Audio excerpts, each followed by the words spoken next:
Hello everybody, this is Luna calling all people whose families have been suddenly devastated and destabilized by sickness, death and loss and bombing. Sometimes they do get to stagger out the other side, sometimes not. Death and destruction from above is never to be celebrated. It's still just death for somebody and their family. We all need harbors in the storm sometimes, and maybe a little philosophy can help us find those harbors.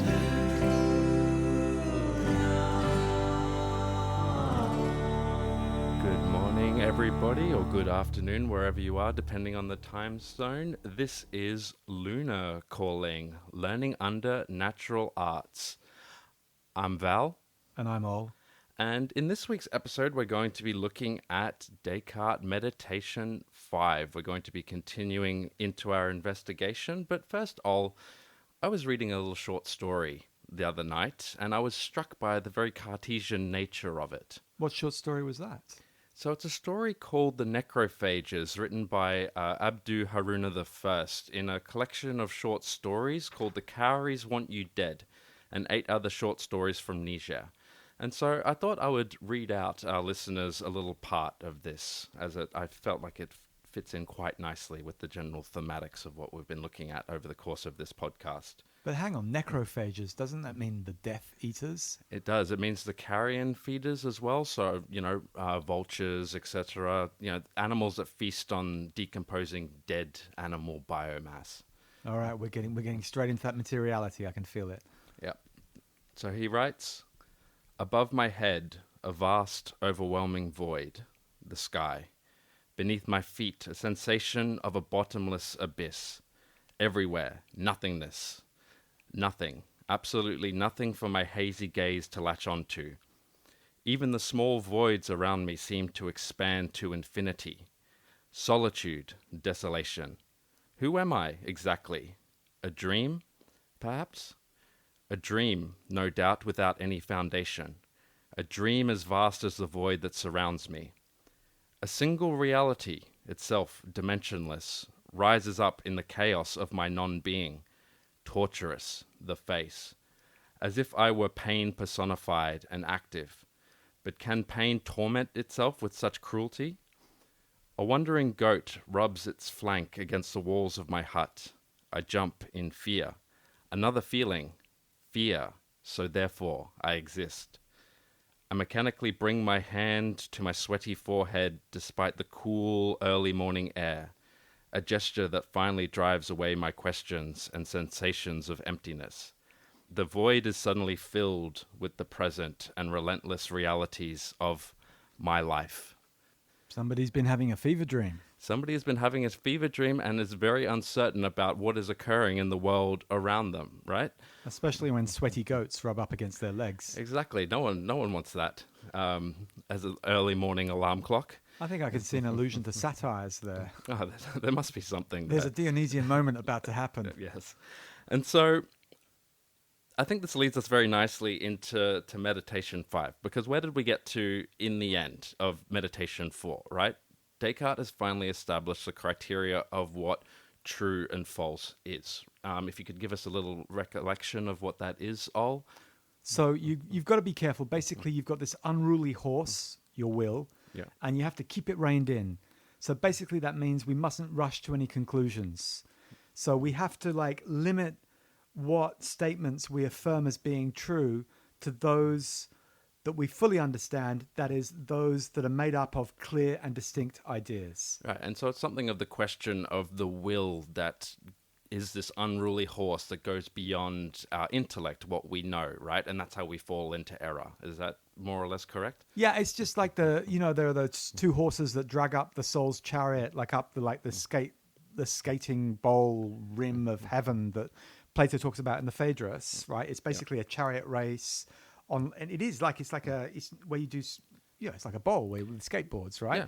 And you're trying to get right up the top with your chariot, and one of your horses is white and well behaved.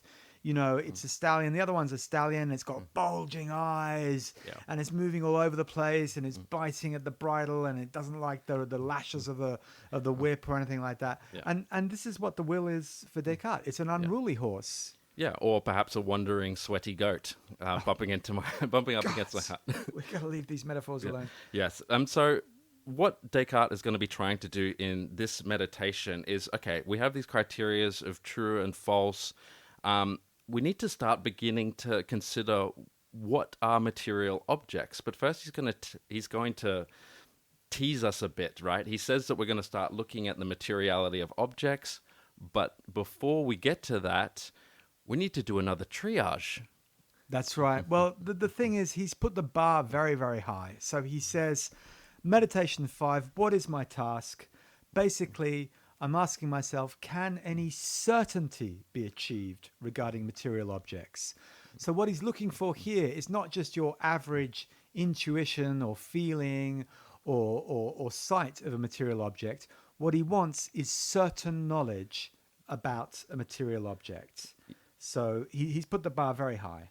Yes, he's very demanding of us, this Descartes. He's setting the bar so high, and of course, the first thing he's going to do with this triage is he's going to look back inside, right? And he's going to go, okay, which of my ideas are distinct and which of them are confused?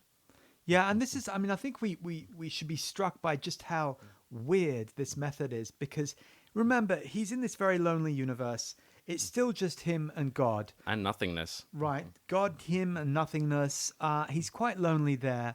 He's very dependent upon this God, Father, author, creator. Author of my existence. I can't create myself. My parents can't create me. I need God, Daddy God, to sustain me in my existence all the time. Yeah.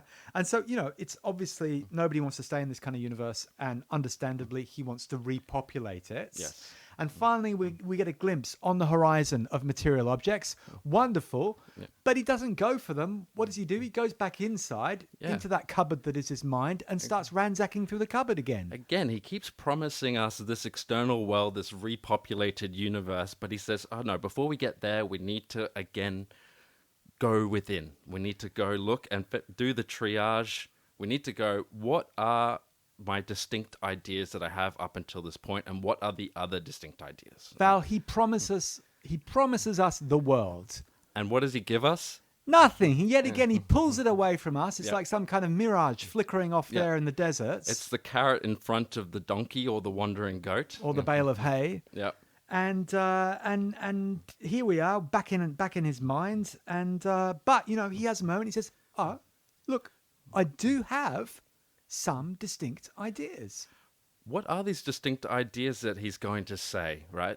Is he going to be talking to us about the candle, the wax example again? No, it's really precise. He's going to be talking to us about 2, 4, 6, 8. Oh, he's going to repopulate the world of numbers and That's shapes. right, and shapes. Oh. And lines. Isn't that a full, wonderful world? It's quantity. Yeah. Okay, one thing, I must say that here I'm totally with Descartes. If there's one thing I'm sure about, it's I'm either having a very small breakfast or a large breakfast. Well, you've always, and hopefully you made the good choice and didn't let your will overtake your intellect, as I got stuck in the supermarket last episode trying to select my correct cereal. Hopefully you chose the right one suitable for your body, and that you chose to have a small, responsible breakfast, right? Well, my cholesterol's through the roof, apparently. Yeah. Well, measured with quantity. Yeah. My doctor's going to have a screaming fit at me when I go and see him next week. Yeah. And so all I was sure of with regard to my breakfast was that there was no bacon in it. That was a good thing. Good start. Right? And that it was relatively small. So I must say, I am with Descartes. Yep. We can be certain about size. Yep. We can be certain about the shape of our cereal. We can be sure about the local position of the cereal. Is it in front of me or is it in my stomach already? Yeah. And I mean, this is something that children have a lot of trouble with as well. They seem to delocalize, whatever it is that they're eating, it seems to end up everywhere. There's that wonderful song by the Smiths called Oscillate Wildly. I actually don't know that one. I think it's actually the chorus. Anyway, so there is Morrissey oscillating wildly. That's what my children do with their cereal. Yeah. But nevertheless, there is still place to these objects, right?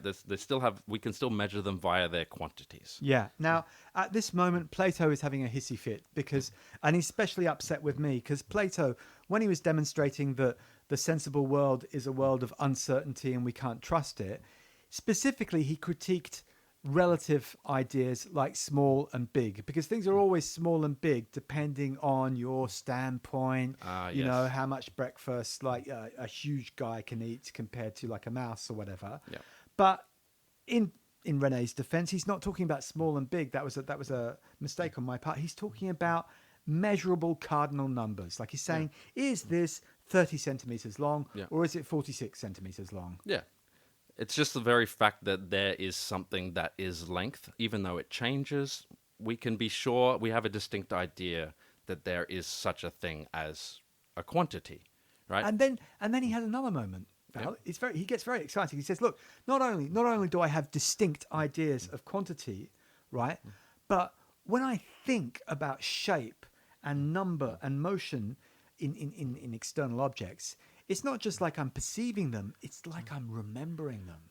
This is another. Well, we just mentioned that Plato might have been having a hissy fit, but my impression reading this meditation, I feel that like Descartes is at his kind of Platonic finest in a lot of these respects. As soon as he talked about this question of like remembering, I'm not perceiving, but I'm remembering something that I already knew. It made me think about the famous Platonic dialogue of the Meno. What happens in that one? So it's where Socrates, or Plato, however you want to kind of articulate it, is talking about his theory of the immortal soul, right? Again, very Right. very Cartesian kind of thing, right? The mind is this immortal, indivisible substance. And what Plato is going to be arguing in this dialogue is that we're all born with an immortal soul that possesses all of the knowledge that we've ever had, Right. at any point, right? All knowledge ever, right? So we know everything already. Yes, so we're born knowing everything already, but the catch is we've forgotten it all. So the process for him of gaining knowledge is actually just recollecting what your immortal soul has lost and what it has forgotten, right? And so one of the ways in which he demonstrates this is, I suppose, in what could be taken as quite controversial, is Socrates. He's talking to Meno, and he goes, "Look, I'm going to demonstrate that the immortal soul exists by talking to one of your slaves." Right. And he goes, "Okay, this slave has no education, but I'm going to prove to you that this slave has a foundation in geometric knowledge and geometric demonstrations and is capable of doing this."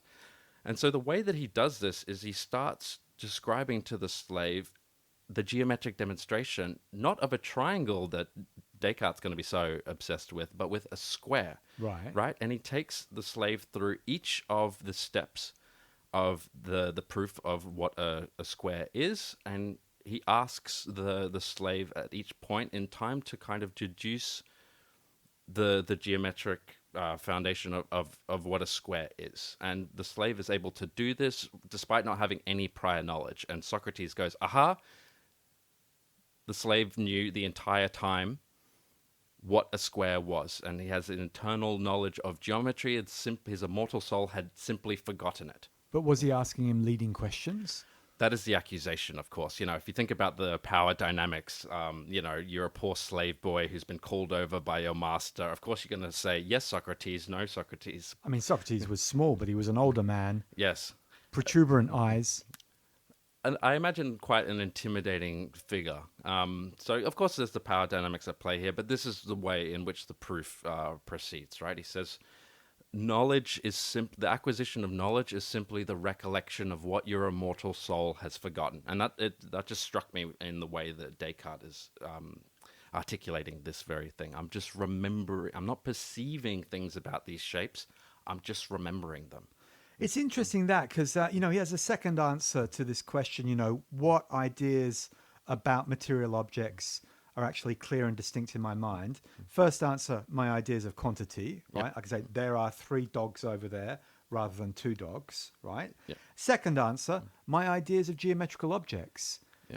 And I think that he launches philosophy off on an entire trajectory when it comes to the question of mathematics and mathematical objects, because Yes. he says, look, there's something really odd about my ideas of geometrical objects. First, they're not inventions. It's not just my own private invention, Yeah. a triangle or whatever. It's something that is true and cannot be changed by anybody. So if anybody thinks of a triangle in the correct manner, Yes. necessarily they're going to be in agreement with me and all other rational people when we think of triangles. Like you're not free, Val, No. to think of a triangle with 5 sides. You just can't do No, it. I'm not. And this is another question that I suppose, as you say, it kind of launches philosophy on this kind of different trajectory in terms of mathematics. But it's interesting in this way in which it seems like the claim is going to be, and maybe Descartes won't be very happy with this, is that God is also bound by the laws of these mathematics. Like God doesn't have the power to be able to produce a triangle that has 5 sides. Well, this is going to be one of the big controversies between Spinoza and Descartes, of course, the very idea about whether God has choice. Yeah. But if we go back to these geometrical objects, I mean, Descartes is so struck by this. He says, look, on the one hand, I can't invent these things, right? Because it doesn't depend on me. It's not an individual. It's not my individual perspective that counts.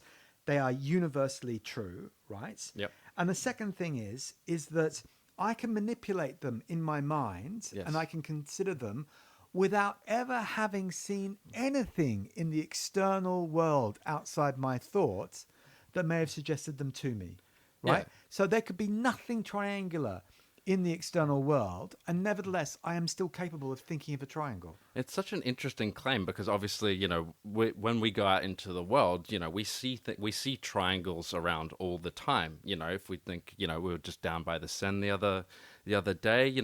When I look at the ramps of the quays that lead onto the Seine, that to me is a triangle that I saw with my sense perceptions. There's the little topographic land surveying tripods. They're triangular, to be able to measure the flatness. The pyramids, very triangular. And he's saying it doesn't matter if any of these things exist outside of me. I still have a clear and distinct idea of them inside of me. And they have no dependence on external objects. Yeah, and because, again, it's Descartes, he's a great philosopher. He anticipates the objection. He knows there are people out there just saying, look, of course you got your idea of a triangle from looking at a corn cob from a very weird angle, or a river delta, or whatever, or a silex, those stones that they used to cut things with back in the day in the caves, right? And he says, well, he says, he's kind of fair. He actually says, okay, fine. Let's say I got the idea of a triangle from looking at a particularly unfortunately shaped cloud one day, right? But what about a kilogon? What are you going to say? Do you know what a kilogon is? I was just about to ask that question. What is a kilogon?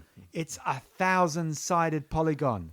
Oh. Take that. Yeah, where have you seen that in nature empiricists? Well, precisely. You haven't seen one of those. All these fancy architects, you might get like 400-sided polygons. So there's one down the Seine, La Seine Musicale. There's a concert space that has got a very complicated spherical figure there, but you're never going to get 1,000-sided one in real life, right? No. And he says, but I can think of it. I can think of it, and I can use demonstration. I can demonstrate things with it, right? I can give it its formulas. I can turn it around in my mind, so to speak.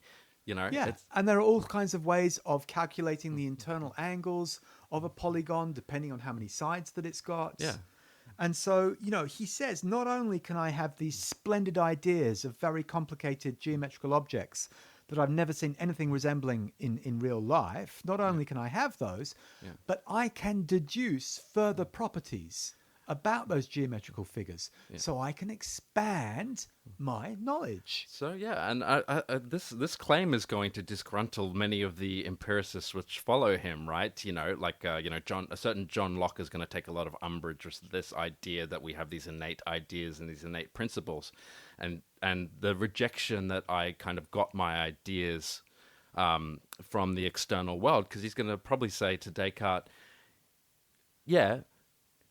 you may be able to come up with all of these complicated shapes and things like that, but you still got them from the external world in their simple form, and you're only able to deduce more complex ones based on the fact that you got this impression from the external world in the first place. You're not born with the idea of a chiliagon in your mind, Descartes. But he can extrapolate it from like the idea of the polygon. Like that's. Yeah. I mean, what Descartes is celebrating here is the amazing capacity of the mind to not just invent. I mean, there's a lot of fuss made nowadays about being creative, you know, and Yeah. you know the new era of capitalism since May '68. We're all encouraged to be creative all the time, Yeah. so we can sell more stuff, right? But Descartes' not talking about pure creativity. What he's talking about is universal truth. The Yeah. human mind can latch on to universal truth. Yeah. And it's absolutely certain truth. There's nothing to be debated Yeah. about how many sides a pentagon or a hexagon or an octagon has, Yeah. or a dodecahedron. Yeah. Everybody has to agree about this, and then we can deduce different properties. Exactly. Yeah. Right. And so he's expanded his lonely little universe to include all of the objects of geometry, and there are a lot of them. Yeah, so now we're starting to fill up the universe with these different objects, right? So now it's not just me, God, nothingness. It's now populated with all of these little shapes. You can talk to the triangles now. I can talk to the triangles, isn't that? We're back with Plato again, because in the Timaeus, which is this absolutely fantastic book I've got to recommend to everybody, written by Plato. It's Plato's story, the origin story of the creation of the universe. And there's this demiurge, which is this creator god. And basically, he's got this cauldron in front of him, Val. Oh, and he's yeah. stirring this cauldron. Toil and toil. Do you know what's in the cauldron? Creation itself? The primeval soup. Oh, the primeval soup. Yeah. It is matter incarnate. It is Yeah. plastic matter. It's chaos. Yeah. That's right. And basically, the demiurge is muttering and muttering to the... And do you know what primeval matter is made out of? Geometric shapes. Little polygons. Little polygons. How about that? Yeah. Yeah. So there he is, the demiurge, muttering over the cauldron of little polygons and talking to them as he creates the universe. But then Descartes suddenly realizes he's made another discovery. He's made another discovery. What is this new discovery that we have hitherto not come across? Well, I mean, I think a lot of people would like this who spend too much time in their room, because basically he is saying, on my own, I can produce things and expand my universe, right?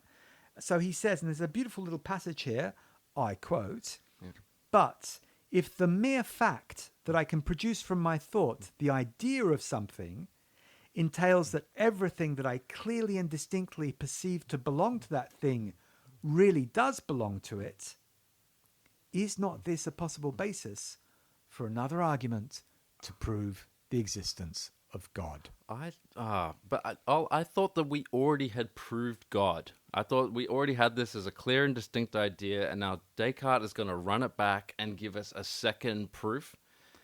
Val, God is so important, you've got to prove him forwards and you've got to prove him backwards. So the first proof is called a posteriori. That is, there's an effect of God's existence that I find in my mind, which is the idea of God. That's his signature. Which has an external cause. Yeah, so something must have actually produced that idea of God in my mind, right? Yeah.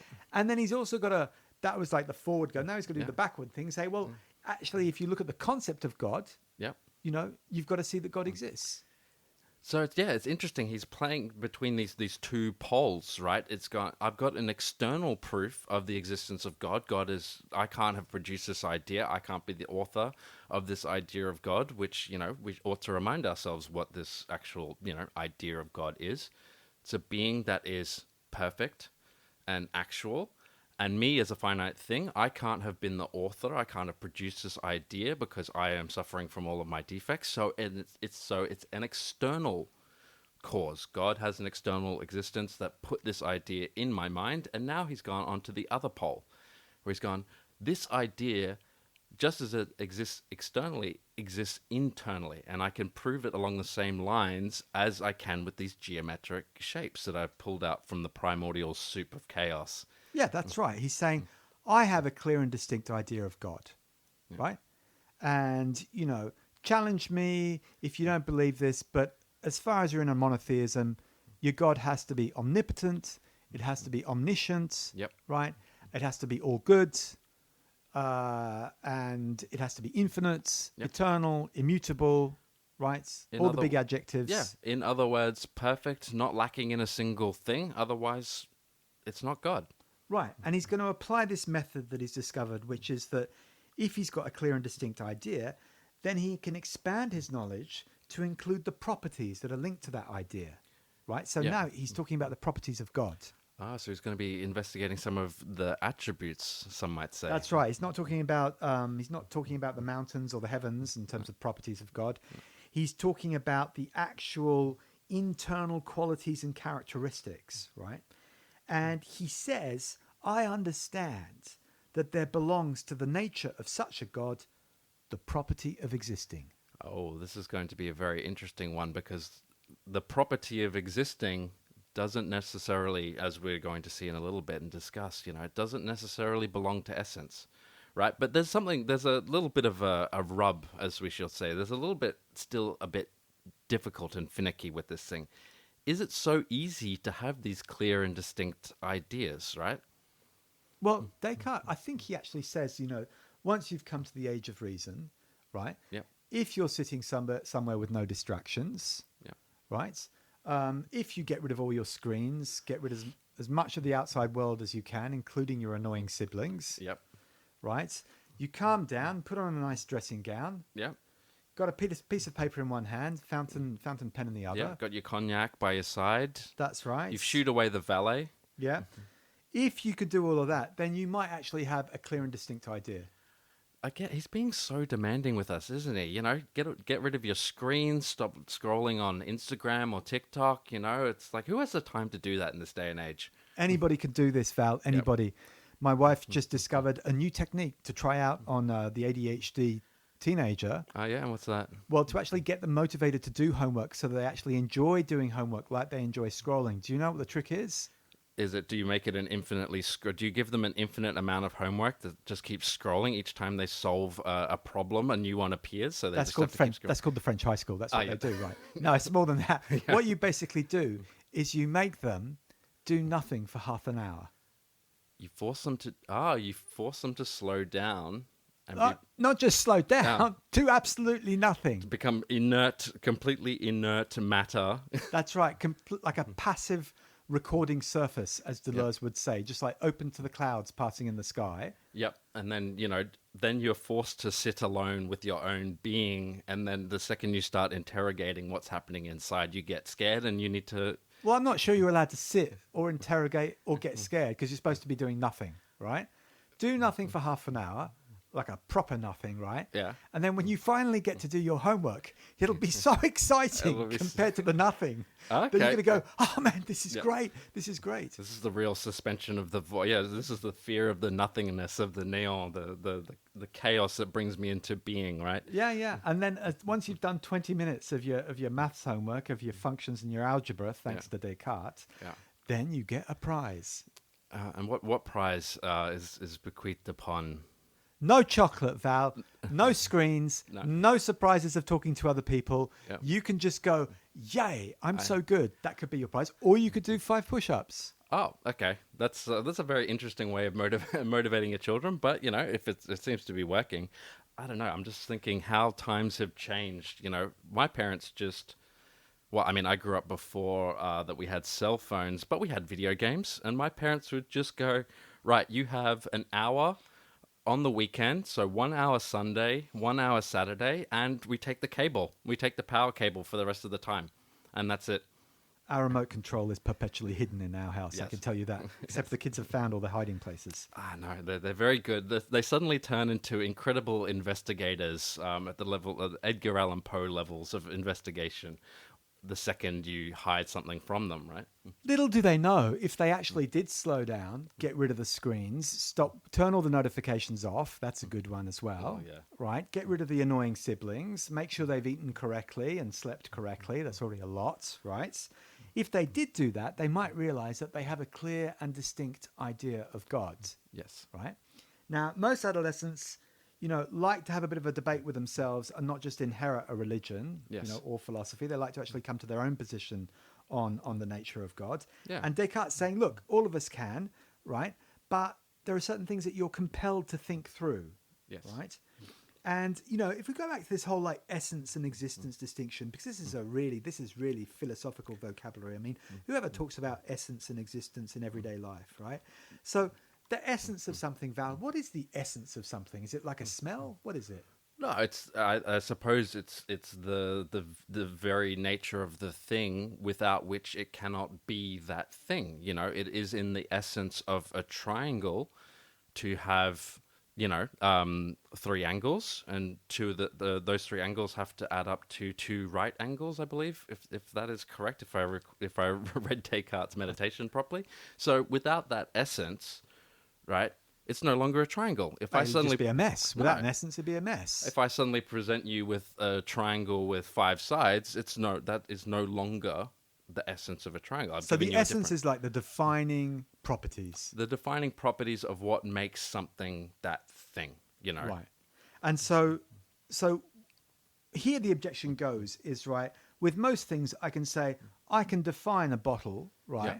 But this makes no difference as to whether there are 3 bottles in this room, 4 bottles in this room, 1,000,000 bottles in the world. Yeah. So the actual existence of the bottles is completely independent of the nature of a bottle. Yes, right? exactly. It's not a question simply of quantity, but rather of the qualities that make it that thing. And of course, when we're talking about geometric objects, this becomes easier, but it becomes very finicky. And I encounter this problem a lot in my classes, where I'll say, well, what's the essence of a dog? Or what's the essence of, a table? What is the thing that makes that thing a thing? And, so if you ask what's the essence of a dog, a lot of students will start with, well, it has 4 legs. And I said, well, a giraffe has 4 legs. And then they'll continue, and they're like, well, it has fur. And then it'll keep going and going. Giraffe has got fur, Val. Giraffe has fur, but they'll keep going. I'll keep being like, well, another animal has this, a cat has this. You ever seen a giraffe bark? No, I've never seen a giraffe, but I had an interesting one the other day where a student said, well, they were domesticated from wolves. And I went, That's not bad. that's not bad. That That's narrows... like a historically materialist approach to the question. And that massively reduces... That is much closer to the essence of what a dog is than saying it has 4 legs and it has fur. Right? So the thing is, why is this distinction important? Because if you're an atheist, right? Yeah. Or even if you're like a full believer, but you think other religions are false, Yes. right? Other religions, the pagan religions, the infidel religions, they're false. Then The polytheistic religions. exactly. Then you have to be able to say it is possible for other human beings to have ideas of God. We'll allow that. Yes. It just so happens that the God that corresponds to those ideas doesn't exist, Yes. right? So if you're an orthodox believer with any monotheism, Yeah. you're going to look at somebody who belongs to polytheism, and you're going to say, you can't have 56 gods. You may have a bunch of words in your head. You may worship various graven images and do silly rites and wave incense about. Yeah. But the gods that you're thinking of, they don't actually exist. Yeah. And so, I mean, obviously this has a lot of tremendously dangerous kind of political implications, I suppose. We know, the history of the expansion of Europe, of colonialism across the world. One of the ideological motivations was exactly this kind of, we're going to impose our idea of this monotheistic God on all of these polytheistic heathens, or savages is a word that's used very often, and particularly in this period of writing. So there's this kind of, but the problem still is there, right? We need to, if we're going to provide an argument for the existence of God, and we also have to recall back to, just because I really quite like it, Descartes' stated methods in the letter to the Sorbonne. He says, I'm not trying to convince believers of the existence of God. This is not an argument through faith. Yeah. I need to convince people, I need to convince these atheists who don't believe, through their natural use of reason, that God, the God that I am talking about, exists, right? Yeah, I think we can extrapolate here because, it may well be the case that for Descartes, he'll say, sure, those pantheists, those polytheists, they have ideas of God or of the gods that are false, right? Yes. And we can clearly separate the essence of those expressed in those ideas from the actual existence of those gods, because those gods do not exist, right? But what he's going to say is that the idea of God that I'm talking about is very, very special, Yes. right? And this is what's fascinating. It's a kind of a double-edged sword, and he's playing a very dangerous game with the church, with the ecclesiastical He's establishment. playing a bit of cat and mouse. He certainly is, because he's going to offer us a universal proof of God, but he's going to strip God of many of the attributes and qualities and stories that we hear about God, for example, in the Bible. Yeah. Right. That's interesting. In his proof of the existence of God, he makes no reference to the Bible. No, this is not a God who's a warrior standing outside a tent going, go and fight for your homeland. No, he's not. He's not coming down and making wagers with the devil over the faith of Job, etc., etc. He's not handing down commandments from on a mountain. He's not telling Abraham to take his son Isaac up to Mount Moriah. There's no referent to the historical text of the Bible, right? This is almost not a personal God. Yeah. It's that abstract, right? And he needs God to be this abstract to actually make this argument, because he's going to say, I mean, this is his counter. He's going to say, you cannot separate. The thing about this idea of this perfect God is that you cannot separate the existence of God from the essence of God. Yes. Right? And I just want to, read out this passage. And for those of you who actually haven't done any formal philosophy classes, we actually do this in philosophy classes when we've got the time. We take juicy passages and we slow down. We put them up on a slide or on a screen, and we just break them down bit by bit and try and make sense of them. So here it is. So if you've actually got the book, like, by the way, if it's a good version of Descartes Meditations, it should have these page numbers in the margins, right? Not the actual page numbers of your book, but these other page numbers in the margins.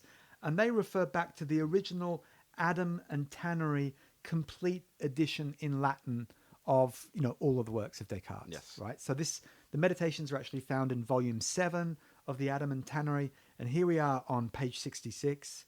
And he says, "But when I concentrate more carefully, it is quite evident that existence can no more be separated from the essence of God than the fact that its 3 angles equal 2 right angles can be separated from the essence of a triangle, or than the idea of a mountain can be separated from the idea of a valley." What in God's name is he talking? He's back. Is this the mountain he was trying to hug and wrap his arms around a few meditations back? That's it. And there's a valley there as well. Yeah. I mean, I just want to say, like, Mount Fuji, surely. Yeah. Val, doesn't that come like more or less out of a plane?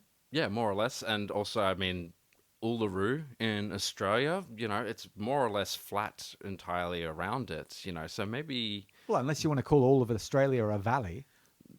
Well, maybe he might be that way inclined. There have been numerous false names attributed to, the Australian landscape and to Australia. But, okay, so what is he doing here with this idea? Okay, the idea of a mountain cannot be separated from the idea of a valley, right? What does this have to do with God? Well, first of all, let's allow him to be in Europe. He's a European, so he's not like us, down under. He's not like the Japanese. He's actually used to mountain ranges. Yeah, he's thinking about like Mont Blanc, the Swiss border. He's probably, he wouldn't have seen any kind of mountains in the Netherlands. That's more or less famously flat. So he's working with European mountains. Let's say that. Well, he's gonna like tease this out and say, look, this might be a bit confusing for people, because people might say, look, I can't think of a mountain without a valley. What's the heights have to be followed by depths, right? Yeah. But it doesn't follow from that a mountain or a valley exist anywhere. Yeah. And he's going to say, no, hang on, that's not the argument that I'm making. Yes. He's just saying the idea of a mountain has this inseparable property entailed by it, which is that you have to have a valley next to it. Yes. Like basically mountains come in V's, like inverted V's and normal V's, right? Yeah. And he's saying it's the same thing with God. And this is the crux of the argument. God is perfect. Yes.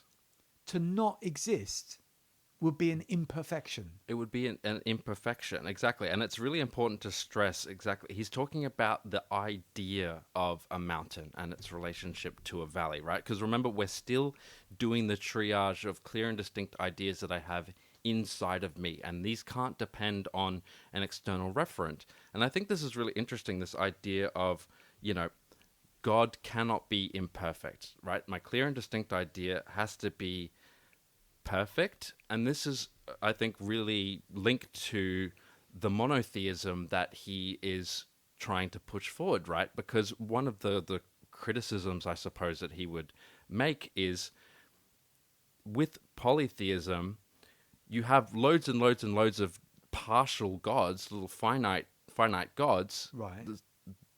This is an imperfect thing. They are all lacking something. There's no one singular god that is perfect. So if you think about, obviously, all the stories from, Greek mythology, Norse mythology, they're often very kind of humanistic, subject to fault, doubts. They intervene. They have desires, passions, whatever. It's like a soap opera. It is like a soap opera, right? But these are all, in terms of their existence, these are all partial kind of objects. No one of them is perfect. And if Descartes wants to say, I have a clear and distinct idea of God, he can't, or it can't be lacking anything, right? It has to be perfect. If it's in parts, then it is no longer the idea of God, which now that I'm thinking about it and saying it, it does pose a little bit of the interesting theological question of the status of the Trinity, but we're not going to get into that. Well, what I like about this passage is actually he kind of, again, he anticipates objections. It's as though he can actually hear and anticipate his readers saying, well, hang on, you just have this very peculiar idea of God with like all of these perfections. You've come up with this very strange definition, right? And basically, you're kind of imposing upon reality this existence just because you've got this fancy definition.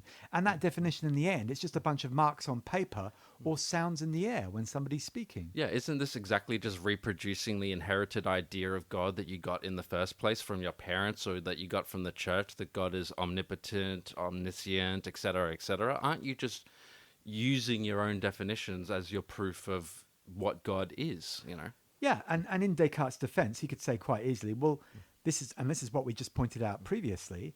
This is not the idea of God that I inherited from the tradition. I got told all kinds of weird Bible stories by my Sunday school teacher.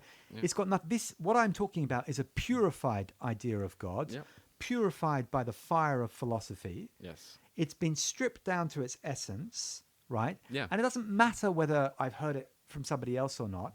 It nevertheless is a very, very special idea. Yes. And he says there's this beautiful passage, and we live in an age of at least in culture, in an age of relativism. Yes. Right. And this is something in which I follow Alain Badiou. I think it's absolutely fascinating when we have a moment in which something universally true can be asserted. Right. And so Descartes says, it is not that my thought makes it so that God exists or imposes any necessity on the thing.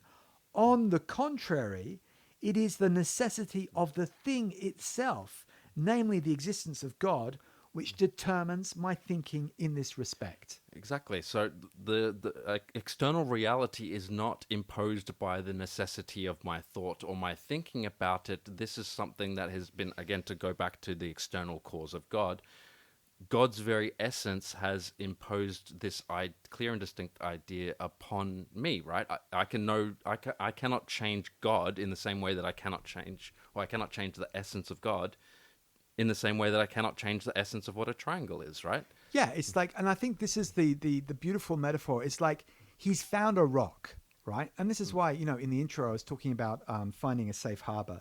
He's found a rock in that there's something about this idea that you can't avoid and you can't escape. Yeah. Right? It's something that is absolutely shared with anybody else who thinks about it properly. And that's another beautiful thing. Like right now, what we're doing is we're actually encountering the same idea that Descartes was bothered about, 400 years ago. Yeah.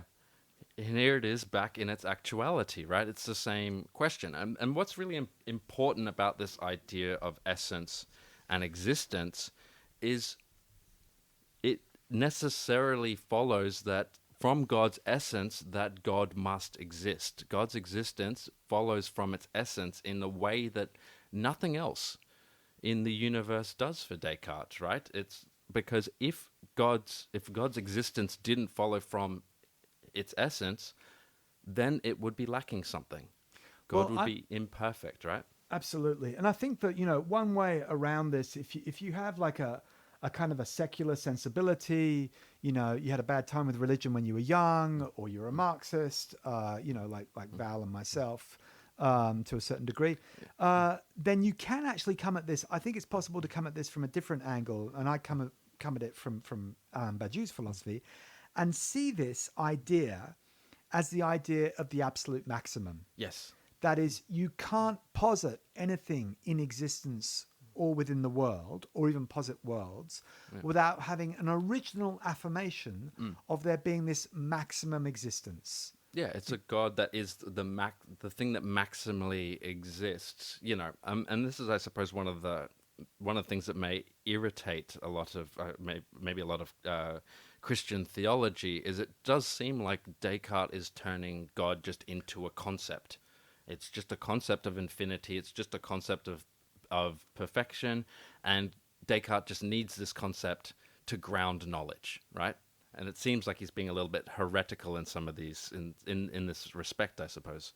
Well, I mean, Spinoza's going to take this and absolutely run with it, because, in the defense of Descartes' concept of God, this God is also this very real perpetual author. Yes. Who is continually producing the entire universe. Like there's this kind of overflowing fountain of existence all the time. Yeah, and I mean this is in defense of, I suppose, because this is a recurring question as we've been doing this reading, is what kind of Christian is Descartes, and you get this idea of God as author, as creator, as separate from creation in some respects. God's essence belonging to its existence, or its existence belonging to its essence, that is just not circular, is not a fair way of putting it, but for Descartes, that is the only thing that existence follows from its essence, right? But this God is a creator God. God creates everything in existence, it perpetually authors, etc., etc. So what is the result of this? He's proved God's existence again, and he makes this huge claim. He says the certainty of all other things, right, all of my other ideas, depends on God's existence. Yeah. So, why does he bring this up? Well, it seems to me, Val, that he brings this up because he realizes that he might it's all very well that he has a clear and distinct idea of God, of nothingness, of substance, Of triangles, and of the cogito, I am a thinking thing, when he pays attention to it. Yes. But as he said time and time again through these meditations, like all of us, sometimes he gets distracted, his body bothers him, he's hungry, he needs to scratch an itch somewhere, he's feeling a little bit tired, he needs some coffee, and he loses a clear grasp on that truth that he had in his hands. And sometimes he knows, because he's Descartes, he's done some very complicated mathematical demonstrations involving algebra and geometry. Yes. And he forgets exactly how he got to a particular result. And he thinks, hang on, I've forgotten it. And he's very worried because he's like teetering on the precipice. He's about to fall back into the abyss of doubt and lose all this mathematical truth. Yeah, there's a very existential fear of forgetting the knowledge that I have acquired that kind of follows him throughout these meditations. We can see at the beginning and the ends, particularly, there's this kind of recap at the beginning and end of each of the meditations where he goes, okay, up until this point, this is what I learnt yesterday. That's what I established. There's a kind of like continual reaffirmation because there's like this fear of forgetting. It's like a kind of... It's like a rip, like an undertow in one of those like dangerous ocean beaches, in Sydney. Like he suddenly feels like his feet are going to be taken from under him, and he's going to be dragged back into this ocean of doubts. Yeah, and there's this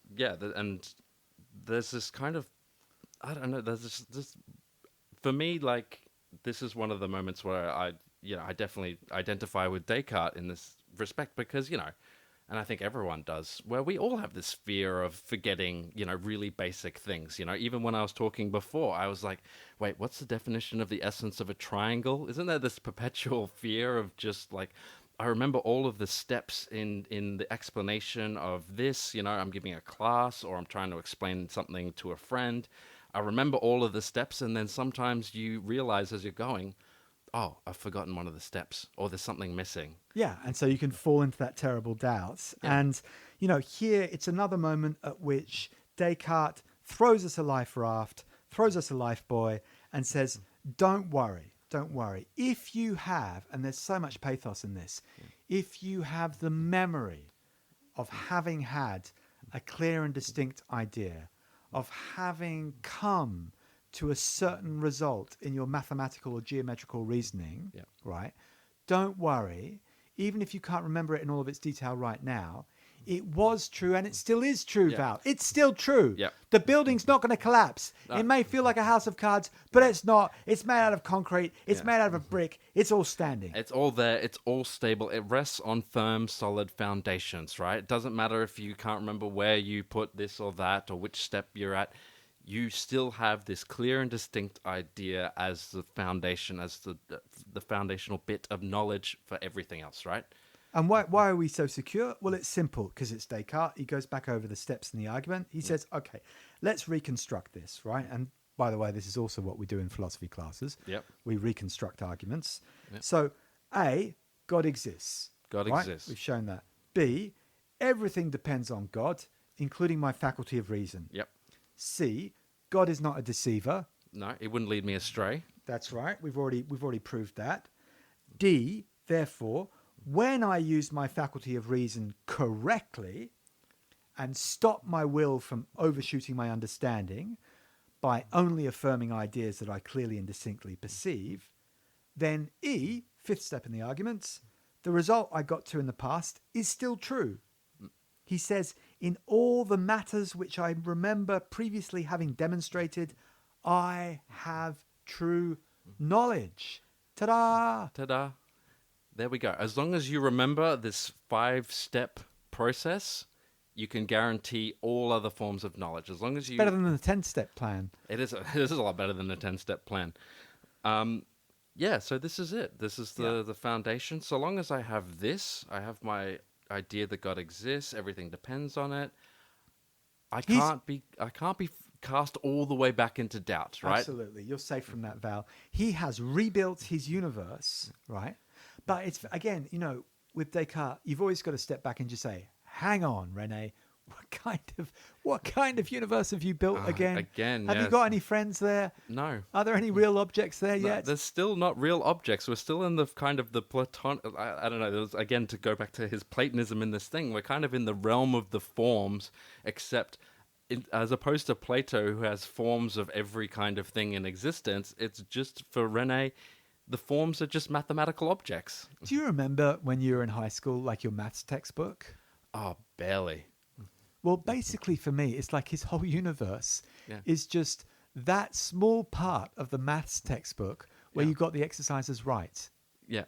That's it. And every That's time where you're living. And every time you you can see all the parts where you made a mistake and had to like rub it out and Yeah. And do you the can't live in those parts. and- Those parts don't exist because you got them wrong. and do the demonstration again. But it's like, yeah, so he's given us, I mean, what a long kind of meditation to build up and repopulate this universe. We have me, the cogito, we have God, Nothingness. Don't forget We have nothingness. nothing. No, well, I can't forget nothingness. You can't forget That's nothing. where all my errors occur. There's nothing to forget. No, there's nothing to forget. We can't forget about nothing. And we have the ideas of shapes, of geometrical objects. This is his whole universe. That's right. Now, if any of our listeners are not particularly happy with this universe and don't really feel like they've got their tuna sandwich yet or whatever it is that's going to make them happy in the real world, they're just going to have to wait until the next episode, aren't they, Val? They're going to have to wait till the next episode because we're finally going to get to the end of this long journey through this text. We're going to get to Meditation 6, where he finally, and we promise this time this is what he actually does, he's going to give us the rest of the material world. Now that we have this firm foundation, this base from which we can understand everything else about the world, He's actually going to give it to us. It's not just going to be me, God, geometric objects, etc. You're going to get everything. You're going to get your tuna sandwich back. Val's going to get his sweaty goats rubbing up against his leg. Yeah, I'm going to get my goats back, you know. Descartes' going to get his body back. That's the exciting thing. He's going to get his body back, you know, the much misaligned, malaligned Descartes, who's been accused for the centuries that have followed him of being A duelist. He's accused of being a duelist. Yeah, he's been a duelist, separating completely mind from body. There's been allegedly all sorts of disastrous political consequences that have followed through this. You know, apparently it's Descartes' fault that we've been cut off from nature. It's so unfair, Val. It is so unfair. He is rolling in his grave. He is rolling in. Well, and there's two graves. His head is turning. Right. His head spiraling. His head is spiraling in its little box, I assume, and then his body's doing whatever it's doing in the Pantheon. That's right. He's very upset because none of these people actually paid attention to all of his arguments in Meditation 6. But Val, Luna is different. Luna is going to continue her road trip through Meditation 6. She's going to go the whole way because, unfortunately, I was not so lucky in my own philosophical education as Luna was, because when I was introduced to Descartes, basically the way that it was taught, or maybe was basically just meditations 1 to 3, great, 4 to 5, and 6, just absolute nonsense, theological God stuff, and that was how I was taught it. Just terrible. Terrible. But we're not going to do that. We're going to give... Luna would never do that. Luna goes all the way. We're going to give Renee his just desserts. Right. So, see you next time. Tune in next week. It's been a pleasure.